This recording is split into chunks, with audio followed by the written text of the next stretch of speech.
History, I'd like to follow me down the rabbit hole.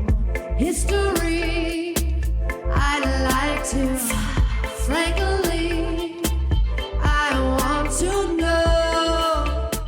Ooh.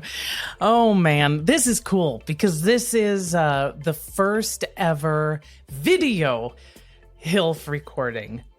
So if you are listening to this as you always have on the audio only version, tough titties, some people can see me and they can see my face and my office and my interesting little camper figurine and guitars. It's all very exciting. If you too would like to see the video of this episode, well, you can. Head over to patreon.com/hilfpodcast and you can see it all.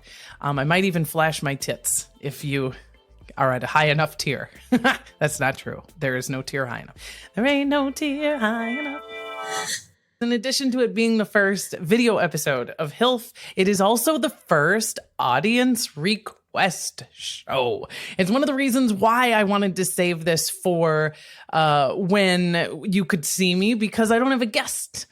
It's just you and it's me and we're in my office. I'm drinking tea. Don't worry, it'll probably switch to whiskey at some point. I get to finally dig into the mailbag because from the very beginning, y'all have been sending me your HILF requests. Sometimes I ask, sometimes you just know that I would really like to know. And there are some just great ones. And so here's what I'm going to do. I've selected a few of my favorite requests, okay? And I HILFed it. But these are going to be quickies, girl. You got to think about this like date night, but it's like married for a long time date night. Okay, so we're going to fuck for sure. But it might just be like super quick in the garage before we let the babysitter. You know what I mean? Or like, yeah, I'm just going to give you like a hand job on the way home because we don't have time to do the whole fuck. I suspect you get it. Okay, our first HILF request comes from Sean Lynch. He writes to us via the HILF podcast Gmail. Dawn, would you please do the Emu Wars? It is a wild story that took place here in Australia, and a lot of people don't know about it, or they think it's a joke. But it's real, and it's hilarious. Thanks, and I really dig the podcast, Sean. Okay, it's so nice. Thanks, Sean. And Sean wasn't the only one. Friends, a few of you hipped me to the HILF of the Great Emu War. And oh my God, buckle up.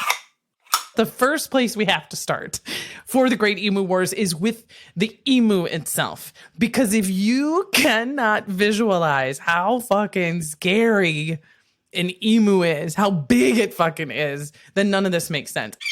The emus are like 6 feet tall, 100 pounds, fast as fuck, long, strong legs, big ass claws, and dark, scary eyes like a shark. I've seen an emu. I didn't like it. Okay. I think it's cute. They have a cute one now on that commercial, the like emu or whatever. They even try to make it cute in that commercial, and I'm still like, yikes. So these emus, bless them, native to Australia, they have been living their lives, and they've been living their lives peacefully with humans for as long as humans have been on Australia until the fall of 1932. Because what happens is these migrating emus who have gotten used to going inland to lay their nests, then they walk back to the coast, then they go inland to breed, and this is their route. In the fall of 1932, they get halfway between these two spots and are like, this is great. Emu paradise, like, lays before them, okay? During the Great Depression, the Australian government was like, everybody, here's primo number one job, grow wheat. Wheat, everybody, as much as you can. And the farmers were like, Roger, man, they clear the land, all these amazing irrigation systems, ponds and lakes and all these natural fucking things. And the emus look at it and are like, no notes. And 20,000 of them move in. 20,000 emus. And they're tearing down fences and shitting and eating everything. And like vermin are coming in because they're getting in through the broken fences. And the farmers are like, oh my God. And they're not an easy, this is a big ass bird. You know what I mean? I can only imagine how much poop these emus make. Yuck. The Australian government is like, girl, don't panic. We know exactly what to do. You got a problem, and it's 6 feet tall and fast and fuck. You need machine guns. You need a bunch of soldiers. And so the Australian government sends both. They send 2 Lewis machine guns with over 10,000 rounds of ammunition and a bunch of unemployed World War I veterans to get down there and crack some emu skulls, right? And they go out there day one, and they're like, this is going to be so easy. I bet day one we get 100 of them. And they try their hardest. And they do all of their best army stuff with all the best army shit. And they come home with 12. So like, okay, we are going to try again tomorrow. Don't worry, we got this. We're going tomorrow. And I know we're going to get a ton more because we are like stalking them. And they're all going to gather down there by the water in a mob. A group of emus is called a mob. I like to imagine the emus are down there by the water just like smoking cigars and like, this is the kind of confrontation we've been anticipating. Anyway, they go down there and they come back with still less than 20 emus, man, because the mob splits. Emus running everywhere fast as fuck. The gun jams. God damn it. But like, God, we're so embarrassed. This is so much harder than we thought. Guys, 6 days later, they have spent 2,500 rounds of ammunition and they've got, quote, less than 50. Aww. It's so embarrassing. And they are like, it's not all our fault. The emus are fighting back. The soldiers recognize that among the emu mob, a leader is rising at various groups, and they can always tell the leader because they're taller than the other ones, and they have these big black plumes, and they're like warning the mob when to split and like leading them to sing. I know. They even mount, oh guys, get this. They mount one of the machine guns on the back of a truck, right? And they start chasing after these emus. And it's like, yeah, maybe you can keep up with them. But once your car is going fast enough to keep up with an emu over this like Australian off-road country, right now you can't aim. Oh God.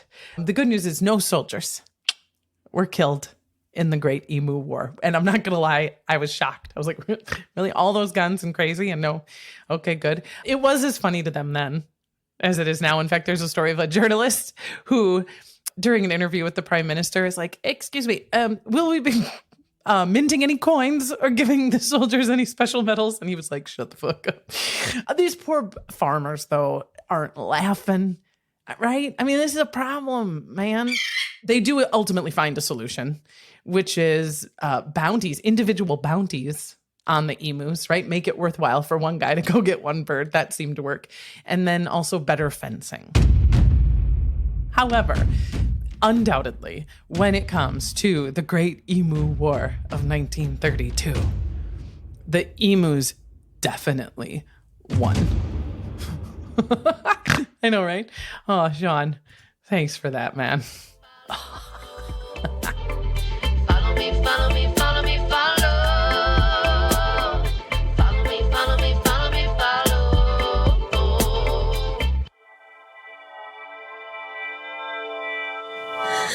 This one comes to us via Patreon from Leah. And Leah says, Dawn, I have always been obsessed with Elizabeth Bathoroy, a countess or something from Hungary who killed a bunch of girls in her castle and then bathed in their blood. Was she the first serial killer, a witch, a vampire? I can't wait to hear your take, Leah. Oh, that's a good hilf.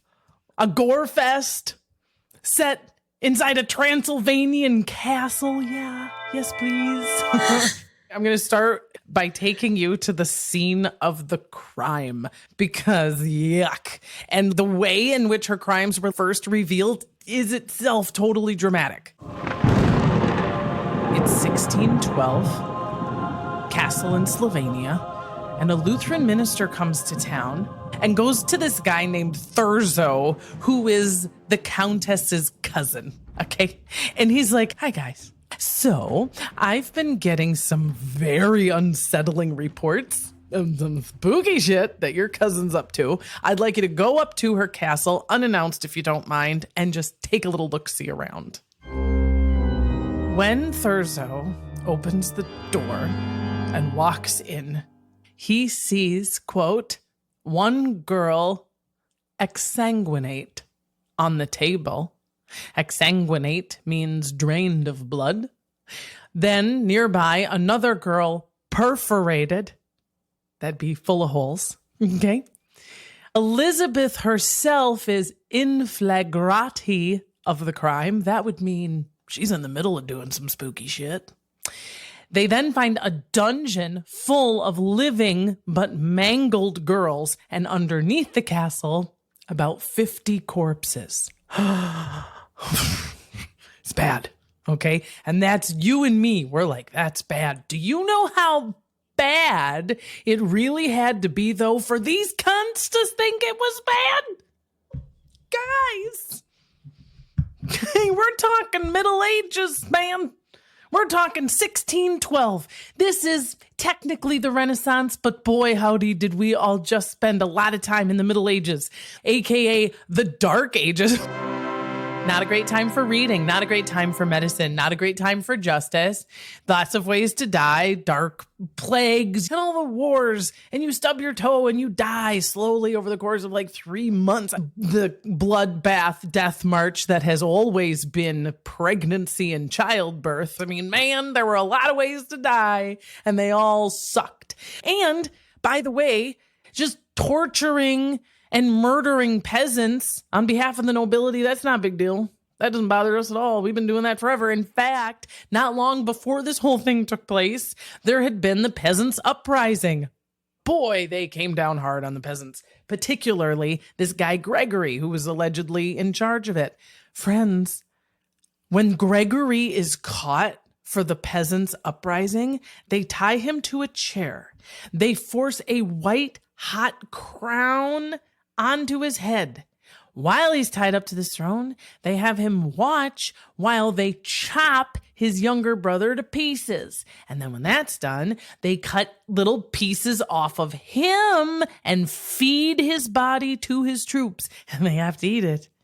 Otherwise, they get beat up and murdered themselves. And then, while still living, they burn him. Okay? The people who did that were looking at what happened in Elizabeth's castle and went, oh my God, you are a brutal bitch. How do we know, Dawn, what her crimes were and that they were that bad? Well, because there was a trial. Now, I know it's 1612, but they took notes we can read, and they took witness statements. They had hearings and shit, and oh my sweet Jesus, listen to this. Elizabeth did a lot of this dark shit, but she had help. 4 of Elizabeth's servants are also perpetrators. Apparently, everyone else in the castle, all the other staff, were victims to some extent. Maybe not murdered, maybe just not murdered yet, but all of them tortured and abused in various dark and terrible ways, okay? Head count of victims total over the 8-ish years that she was really active, 620 victims, 30 to 50 of which are attributed to Elizabeth herself. Most of these murders took place there in her castle, but apparently the Countess had something of an addiction, because when she would travel, weddings, meetings, various things, she'd bring a girl or two along just to slice them up in the wagon on the way where they were going. Kind of like a roadie. For us Wisconsinites. And this is also part of the reason why she got caught, because it was while she was out and about with these gals that they occasionally would escape, which is how our Lutheran minister got this story to begin with. Who were they killing up there in that castle? Well, staff, mostly. She'd go through the local village resources of young girls and unmarried women. And once she went through those, she'd go through the friends and family of the villagers and reaching out sort of Ghislaine Maxwell style. Who else can you bring in? And then When she ran out of folks from that pool, she had the idea to open what's called a gynoeceum, which sounds like a lot of fun, not gonna lie. Like gynecologist mixed with a gymnasium? Please, where do I sign? And it is kind of that, right? It is for women to learn how to be better women. It was designed to appeal to the lower gentry, which means above the peasants, but still below Liz herself. And it's where you'd go to learn, languages, dances, etiquette, which fork to use, rich people shit. But then these girls started dying too. And the difference between these rich kids and the peasants is that the families come asking, what the fuck, man? And the first ones, Liz was like, oh, yes. Very sad. What happened was one of the girls is a crazy murderer, killed your daughter. So sad. But don't worry, the murderer is also dead. Then the next family was like, what happened to our daughter? And they were like, right, malaria. Malaria got that one. I was like, well, can we have her body back? And she was like, ooh, that'd be complicated. So no, this starts to add up. So how'd she do it? Dawn, give us all the details. Okay. First, several victims, kind of old school, starved them, tied them up, beat them to death. She cut some of their hands off with scissors, burned, branded, fingers pulled out. The particularly colorful ones included smothering a girl with honey and then leaving her outside to be devoured by bugs and rodents.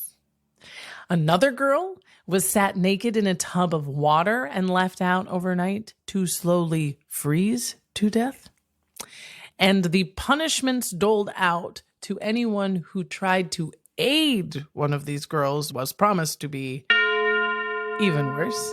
The bathing in blood. This has been depicted in two different ways. One has her in a tub full of blood. Pretty straightforward. The other has her sitting in a chair underneath a cage full of spikes. Deal is, girl gets sat in there, spikes, and sort of flash dance style. Youthful shower. Mm-hmm. The verdict. At the end of this trial, surprise, guilty. Those four servants, they have their fingers all pulled out with white hot pincers, and then they're burned alive. Which seems fair. I don't know. Am I wrong? One of the perpetrators, I guess, was found less guilty, and he was killed and then burned while dead. And then one of them was actually acquitted. One of the servants who had been accused, they found, had actually only been doing this torture because she herself was being tortured. So, kind of a nice ecosystem they had built there. Now, what about the Countess herself, right? Also found guilty, which is crazy, but you can't treat these noble people the same. They don't get the same punishments. So this cousin, Thurzo, the same one who had gone up to her castle and found her in the first place, was like, we don't want to risk any embarrassment to the family. Okay. So instead of taking her away to jail, let's do what they call perpetuus incarceribus. No, perpetuus carceribus. Perpetuus carceribus, which means, right, perpetual jail. You can't, house arrest. We'll just lock her up in the castle. She won't be allowed to leave. And technically what you're supposed to do is make an actual jail, a room with no windows that you serve food through like it is a jail. But apparently she does live wandering free throughout the castle until the end of her life. Is the Countess Elizabeth Bathoroy the inspiration for Dracula? You probably noticed some of the connection, right? Transylvania, castle, drinking blood, draining blood, bathing in blood, right? There is no evidence. Bram Stoker references this story anywhere in his list of bibliographies and stuff like that, but I don't know, man. It happened 200 years before he wrote the book. And I mean, once you hear this story, it is awfully hard to forget. Sleep tight. Follow me, follow me, follow me, follow. Follow me, follow me, follow me, follow.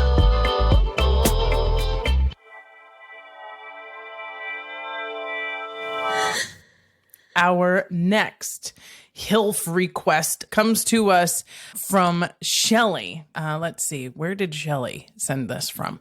On Instagram. Oh. She writes, Dear Dawn, you absolutely have to HILF Hedy Lamarr.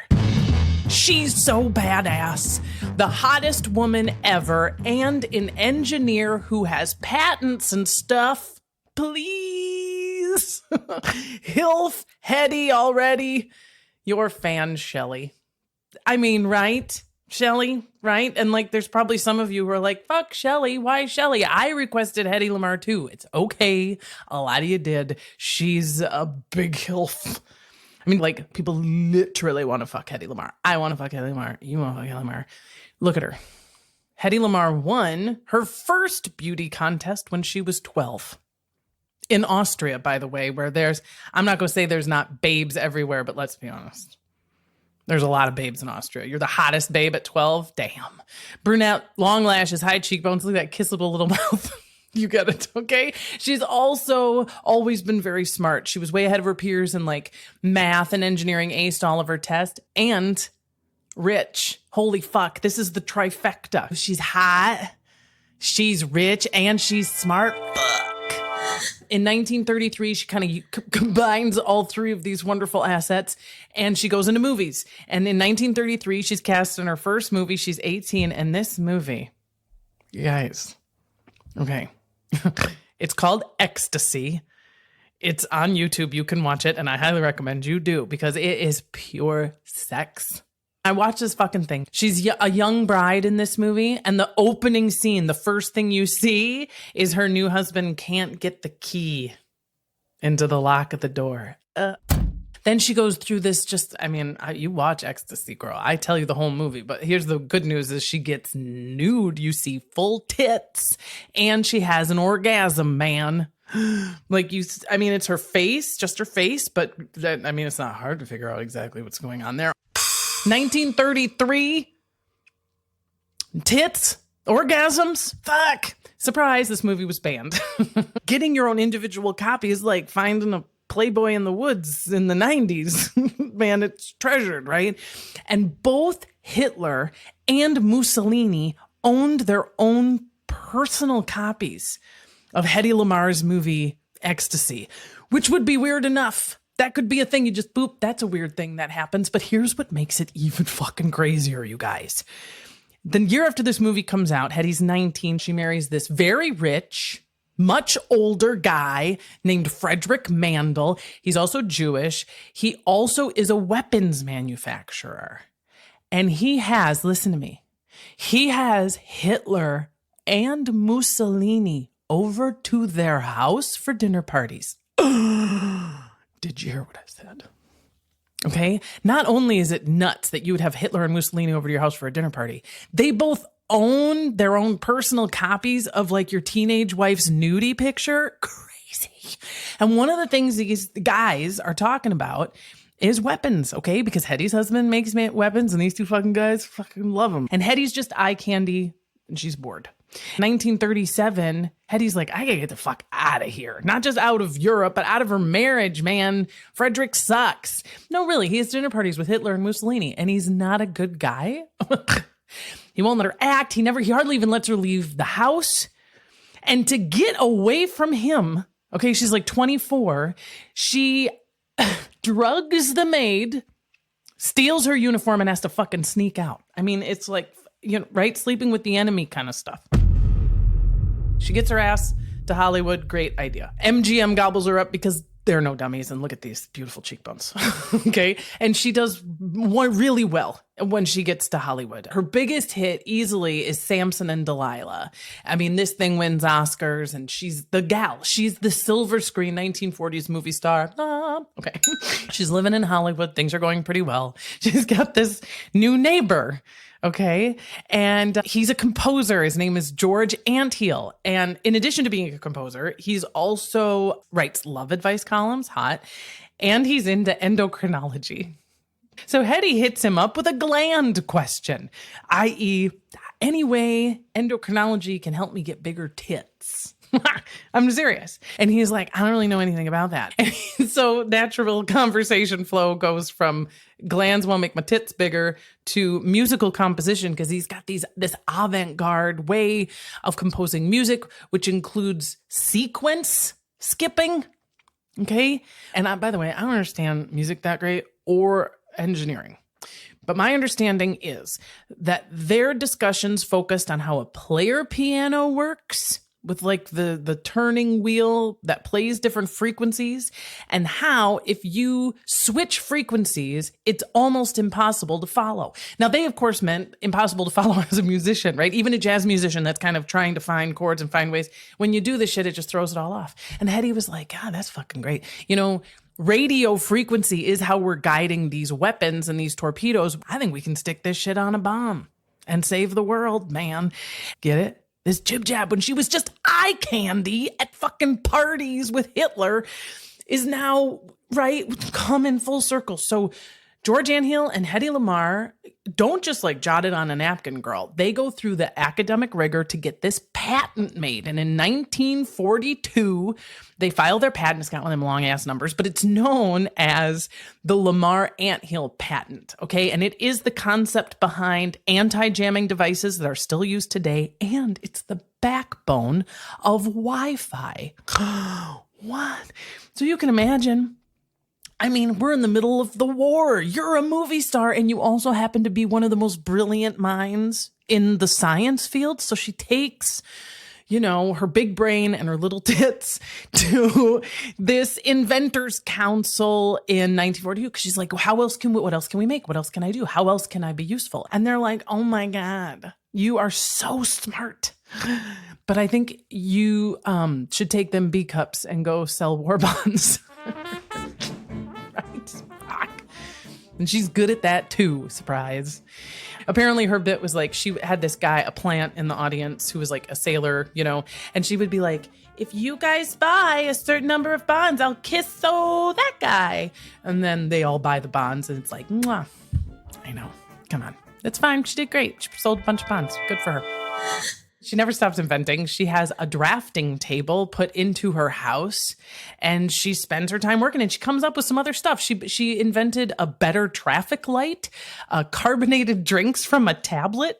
Think like Alka-Seltzer, but it tastes more like Coca-Cola. Sounds gross to me. A fluorescent dog collar. She would apparently work on these things on set in between scenes. Hot. By the late 1950s, you know, Hedy Lamarr, her beauty has faded. She's lost some money and her big brain is still attached to a vagina. So the science community doesn't give a fuck. And I would like to end there. I'd love to be like, boop. Here she is, Hedy Lamarr, beautiful, underestimated, the end. But that it's not. And I really think we should hilf the last years of Hedy's life. She's married and divorced 6 times. Her final marriage was to her divorce lawyer. I'm not kidding. And when they got divorced, she went ahead and stayed single for the last 35 years of her life. She has 3 kids, including one. This is nuts. One of her kids, she says, is adopted. And then everyone's like, what? And we think probably she just had this kid out of wedlock, right? Someone she was never even really dating. And so instead of being like, I just had a baby, she was like, I bought it. She's arrested twice in her life, both times in the 1960s, both times for shoplifting. The last one was for shoplifting laxatives and eye drops. Yikes. I know. She dies in January of 2000 at the age of 85 after several years of self-isolation and estranged from her family. So what do we learn from Hedy Lamarr? I say it's that showing your tits can make you famous, but trying to make your tits bigger can save the world. Good night, kids.